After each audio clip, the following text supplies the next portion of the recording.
Hello. So next chapter है hyperbola. तो hyperbola बिल्कुल पैरेलल टू इलिप्स ही है।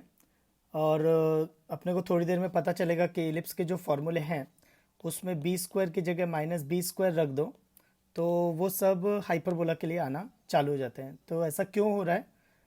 तो ऐसा इसलिए हो रहा है क्योंकि आगे जाके पता चलेगा कि इलिप्स की equation x square upon a square plus y square upon b square is equal to one होती है।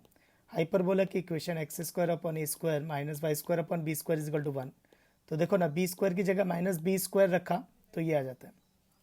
नेक्स्ट, इलिप्स में ये देखते हैं कि किसका डिनोमिनेटर बड़ा है, और हाइपरबोला में ये देखते हैं माइनस किसके साथ है। बड़ा मैटर नहीं करता है, माइनस साइन किसके साथ है ये मैटर करता है। सो हाइपरबोला की पहली डेफिनेशन कि सेकेंड डिग्री कर्व है तो delta not equal to zero and h square is greater than a b. H square is greater than a b. Second definition, focus doesn't lie on directrix and eccentricity is greater than 1. Third definition, ये जो actual definition जो equation बना के देगी, point इस तरह से very कर रहा है कि दो पॉइंट से, टू फिक्स पॉइंट से उसके डिस्टेंस का डिफरेंस कांस्टेंट है। डिस्टेंस का डिफरेंस कांस्टेंट है, मतलब वो दो फिक्स पॉइंट मान लिया S1 S2, तो PS1 माइनस PS2, लेकिन PS2 माइनस PS1 भी तो हो सकता था, तो मॉड लगा दिया, इज इक्वल टू कांस्टेंट। आगे जाके पता चलेगा, तो आगे जाके पता चलेगा कि ये जो फिक्स पॉइंट्स हैं वो है फोकाई, और ये जो कांस्टेंट है वो है ट्रांसवर्स एक्सिस। ट्रांसवर्स एक्सिस, तो ये 2a जो है वो है ट्रांसवर्स एक्सिस, और S1 S2 जो है वो फोकाई है। तो जब अपन इक्वेशन बनाएंगे ना तब उसमें आएगा। तो standard equation of hyperbola, chapter बिल्कुल पैरेलल टू इलिप्स है जैसा हम लोगों ने इलिप्स में पढ़ा है। तो हाइपरबोला में जो एक्स्ट्रा है वो है असिम्पटोट्स और केस स्टडी। तो हम यहाँ पर है ना एक रेक्टेंगुलर हाइपरबोला का केस स्टडी करेंगे। तो ये चैप्टर हम लोग एक्चुअली 3 पार्ट्स में पढ़ेंगे। तो पहला हम लोग स्टैंडर्ड हाइपरबोला का सब कुछ थ्योरी डेवलप करेंगे, दूसरा एक असिम्पटोट पढ़ेंगे जो नया ही कॉन्सेप्ट है, और एक केस स्टडी करेंगे रेक्टेंगुलर हाइपरबोला जो कि ऑब्लिक है। तो केस स्टडी का मतलब उसका उसका वर्टाइसेस निकालना, फोकाई निकालना, डायरेक्ट्रिसेस निकालना, उसकी लेटेस्ट सेक्टम फाइंड आउट करना। सो स्टैंडर्ड इक्वेशन, तो there will be standard condition. तो what is the standard condition कि द फोकाई S1 S2, तो फोकाई यानी C,0 और माइनस C,0, बाद में ये गायब हो जाएगा C, है ना, जैसा अपन ने उधर किया इलिप्स में। तो पी एच कॉमा के इस तरह से वेरी कर रहे, तो P S one minus P S two is equal to 2a mod, क्योंकि वो P S two minus P S one भी हो सकता था। तो ये आ जाएगा P S one minus P S two is equal to plus minus 2a। तो पी एस वन यानी पॉइंट का डिस्टेंस, तो ये हो जाएगा एच माइनस सी का square plus k square, minus P S to हो जाएगा एच प्लस सी का whole square plus k square is equal to plus minus 2a। तो कभी भी जब ऐसे रूट माइनस रूट आता है ना, तो कैसे सॉल्व करते हैं, एक रूट को राइट साइड ले जाओ and then squaring both the side. एक रूट को राइट साइड ले जाओ and squaring both the side. Next, ये हमने किया हुआ है पहले, कहाँ पर, कार्टेशियन कोऑर्डिनेट ज्योमेट्री में, रेक्टेंगुलर कार्टेशियन कोऑर्डिनेट ज्योमेट्री में, स्ट्रेट लाइन से पहले लोकस का। तो लोकस में ही लास्ट क्वेश्चन किया हुआ है अपन ने ये। तो लोकस में लास्ट, स्ट्रेट लाइन चैप्टर चालू होने से पहले लोकस टॉपिक किया था, तो लोकस में ही ये अपन ने किया हुआ है। तो जब इसको एक्सपैंड वगैरह कर लोगे ना, तो ये आता है H square upon a square minus के स्क्वायर अपॉन। अच्छा, अब तुम्हें कुछ चीज़ें बताता हूँ जो बहुत हिडन हिडन चीज़ें हैं एंड वेरी इंपॉर्टेंट। तो बच्चे उस पर सिली मिस्टेक मारते हैं, वो हिडन चीज़ों पे ध्यान ही नहीं देते हैं और फिर वो मिस्टेक हो जाती है। तो हिडन चीज़ क्या है, अगर P S one minus P S two देखे तो ये है difference of the two sides, और difference of the two sides, अगर ये ट्रायंगल एग्जिस्ट कर रहा है, अगर ये ट्रायंगल एग्जिस्ट कर रहा है तो difference of the two side is always less than the third side. तो इसका मतलब है the difference of the two side P S one minus P S two should be less than 2c। तो इसका मतलब 2a should be less than 2c, तो a is less than c।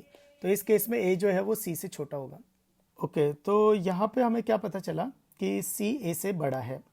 तो सी अगर ए से बड़ा है तो सी स्क्वायर ए स्क्वायर से बड़ा होगा, तो सी स्क्वायर माइनस ए स्क्वायर जो होगा वो पॉजिटिव क्वांटिटी होगी।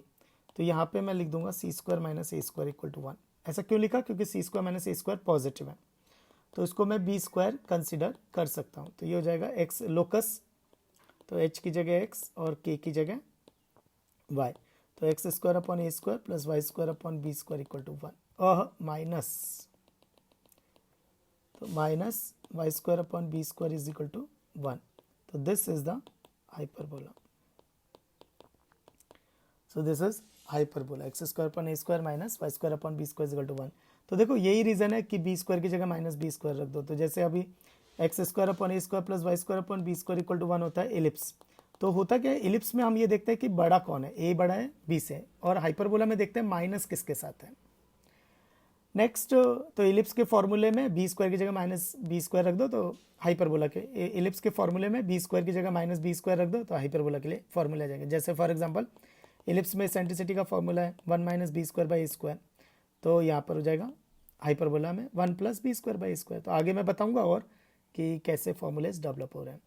सो हाइपरबोला का इक्वेशन आ गया x square upon a square minus y square upon b square equal to 1।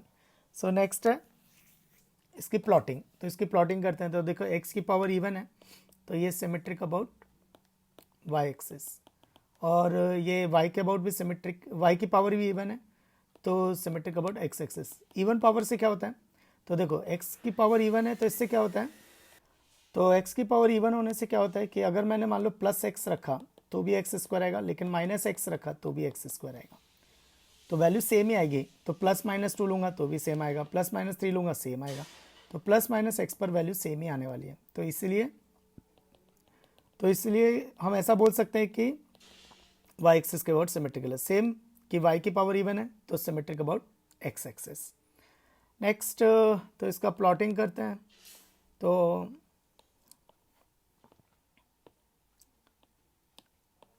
तो दिस इज द हाइपरबोला। तो अब दिस इज द हाइपरबोला। अब बच्चों को डाउट आता है कि सर ये दोनों मिलकर हाइपरबोला है क्या, ये दोनों मिलकर हाइपरबोला है क्या? तो देखो actually these are the two branches of the same hyperbola, two branches of same hyperbola. तो ये कैसा है? ये two branches of same hyperbola है, तो ये दोनों मिलकर हाइपरबोला हैं। ये these are the two branches of the same hyperbola. तो ये अलग अलग हाइपरबोला नहीं है, ये सेम हाइपरबोला है। अब फंडा क्या है, देखो ये ब्लू जो कर्व है ये क्या बता रहा है, इस पे लाई करने वाले जितने भी पॉइंट्स हैं, इस पे लाई करने वाले जितने भी पॉइंट्स हैं, वो इस इक्वेशन को सेटिस्फाई कर रहे हैं, इसलिए ये प्लॉट हुआ। तो इस पर लाई करने वाले जितने भी पॉइंट्स हैं वो सब इस इक्वेशन को सेटिस्फाई कर रहे हैं। अब तुम्हें अगर पर्टिकुलर ब्रांच चाहिए तो देखो, तो इस वाली ब्रांच का बोल सकते हैं कि एक्स पॉजिटिव है, इस वाली ब्रांच का एक्स नेगेटिव है। ये फर्स्ट क्वाड्रेंट में है तो इसका एक्स पॉजिटिव है, वाई पॉजिटिव है। फिर ये फोर्थ क्वाड्रेंट में एक्स पॉजिटिव, वाई नेगेटिव है। ये थर्ड क्वाड्रेंट में वाई नेगेटिव है। ये सेकंड क्वाड्रेंट में एक्स नेगेटिव, वाई नेगेटिव। ऐसे स्पेसिफाई करना है तो कर सकते हैं, पर ये चीज़ फंक्शन चैप्टर में लगती है, यहाँ पे नहीं लगती। तो हाइपरबोला में इस पूरे को ही हम लोग हाइपरबोला बोलते हैं, और दोनों का प्रॉपर्टी सब कुछ सेम ही रहेगा। थोड़ा और डिटेल में जाते हैं। तो यार वो फोकाई किधर है, इसमें फोकाई किधर है? तो देखो, तो ये पॉइंट्स कौन है और फोकाई किधर है? तो फंडा क्या है, ये पॉइंट है जहाँ पे y 0 है, तो y को अगर मैंने 0 रखा तो x आ जाएगा प्लस माइनस a, और हमें पता है कि a c से छोटा है, तो ये s1 हो गया c, 0, ये s2 हो गया माइनस c, 0, और ये वो पॉइंट हो जाएंगे a, 0 माइनस a, 0। तो ये हो जाएगा a, 0 माइनस a, 0। आगे जाके पता चलेगा ये a1 a2 वर्टाइसेस आ जाएंगे।